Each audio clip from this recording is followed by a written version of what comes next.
So yan, good morning sa ating lahat, especially dyan sa mga ka-EX5 VMI owner ko dyan.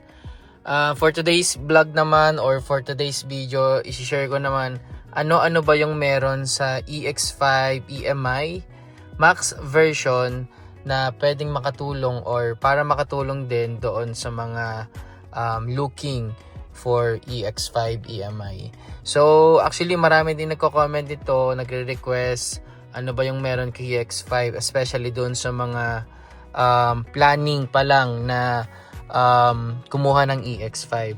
So okay, start na tayo guys. So first, alam mo bang kay EX5 meron siyang dalawang charger port. Meron siyang DC and meron siyang AC. Okay, so meron kang dalawang option. Kung gusto mong gamitin yung portable, and then kung gusto mong gamitin yung wall charger. Wall charger is for fast charging, and portable naman is around 6 to 8 hours yung full charge. Okay? And then alam mo din ba na kay EX5 yung maximum capacity ng kilometers na kaya niyang ibigay ng full charge is 105 kilometers. And alam mo din ba na since si EX5 VMI is PHEV or plug-in hybrid, so yan, na-charge siya. So kagaya nito, charging siya using portable charger. So alam mo din ba na kay EX5 is merong free na portable charger and free na wall charger. Yan. And then alam mo din ba na kay EX5 EMI is merong 360 degree camera as well as yung kanyang 3D or 4D. Yan. So pwede mo siyang ipaikutin. So ito is advantage doon sa mga magpo-park. Okay? So guys, pwede nyo rin siyang ikutin habang tumatakbo. So pag tumatakbo, tatakbo din yung gulong niya na umaandar. And dito kay 360, pwede ka rin mamili. Ayan, dito. Okay. Then alam mo din ba na kay EX5 is available na rin yung Apple CarPlay and Android Auto. Alam mo din ba na kay EX5 EMI is available yung rest mode? Rest mode which is kung gusto mo magpahinga pagka malayo yung biyahe mo, so meron siyang rest mode. So ihiga niya yung upuan, papaday niya lahat ng ilaw, and then may tunog pa siya. So makakapahinga at makakatulog ka ng maayos. Alam mo din ba kay EX5 EMI is merong camping mode na features wherein pwede mo siyang gamitin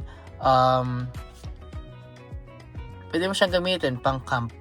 Okay? So pwede ka ring mag-share ng power, electricity sa mga electric pan, ilaw, gamit yung battery charge ni EX5 EMI. So alam mo din ba na kay EX5 BMI merong shortcut na tinatawag wherein pwede kang mag-shortcut gamit itong button na to. Shortcut key ng mga basic or yung pinaka-importante na setup and configuration ng sasakyan mo. So very easy siyang i-set up at the same time. Bago ka umalis, pindutin mo lang to and then yon, okay ka na. So ito yung mga pwede mong i-set up sa shortcut key. Okay? And then alam mo din ba na kay EX5 BMI ay merong HUD na built-in? Ayan. So may HUD na built-in dyan. And at the same time, hindi lang speed yung makikita mo sa HUD ni EX5, kundi pag connected ka sa map dito sa infotainment display, makikita mo rin dyan yung direction. Kung ilang meters ka bago liliko. Okay? Alam mo din ba na kay EX5 BMI meron tinatawag na driver seat wherein pwede kang mag-set ng 3 profiles, meaning for example, iba-iba yung nagda-drive ng EX5. So pwedeng mag-set ng profile 1, profile 2, profile 3 pagdating sa driver setup ng upuan. So yan. Alam mo din ba kay EX5 BMI meron tayong tatlong driving mode na choices? Pure electric meaning pure battery yung gagamitin, hybrid battery and engine motor yung gagamitin, power meaning gasoline.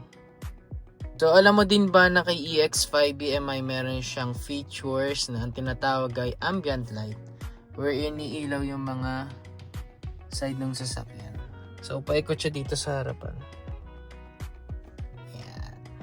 ko muna. Alam mo din ba na kay EX5 BMI meron tayong ADAS na level 2, meron tayong ICC and ACC. Meron tayong lane keep assist, so ito siya. Meron tayong pre-collision assist, so ito siya. And meron tayong intelligent reminders, which is ito siya. And alam mo din ba kay EX5 BMI, ito yung pwede mong i-command using voice command or pwede mo siyang utusan using itong list of command.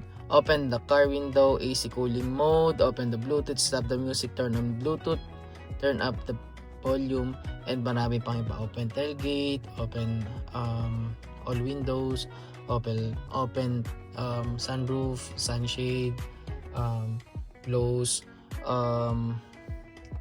yung side mirror, and marami pang iba. Alam mo din ba na kay EX5 lang merong option or features wherein pwede kang mamili, kasi kay EX5 EMI Max version meron tayong 16 na Flame speaker. So pwede kang mamili dito, for example, ito lang yung gusto mong patunugin, ito, or buong or lahat ng speaker.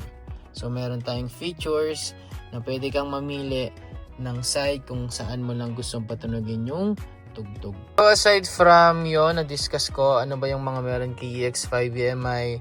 So meron din siyang may sunroof, power tailgate, meron compartment sa likodan. Pwede mo ring itaas yung compartment sa likodan for additional storage.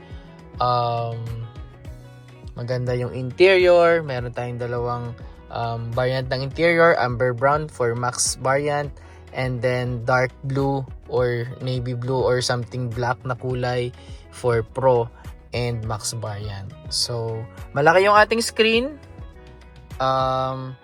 very futuristic yung design niya. Ayan.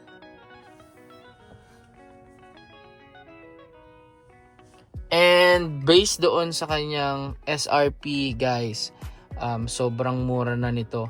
Based doon sa kanyang features, capability, design, lahat andito na. So, yun guys, I hope nakatulong ako doon sa mga planning pa lang na kumuha ng EX5, and dadamihan pa natin yung mga videos natin. Ano ba yung meron kay EX5 para kahit paano moving forward, makatulong ako na makapag-decide kayo kung EX5 ba talaga yung kukuhanin nyo or hindi. So yun lang guys, maraming salamat sa inyo. Bye bye.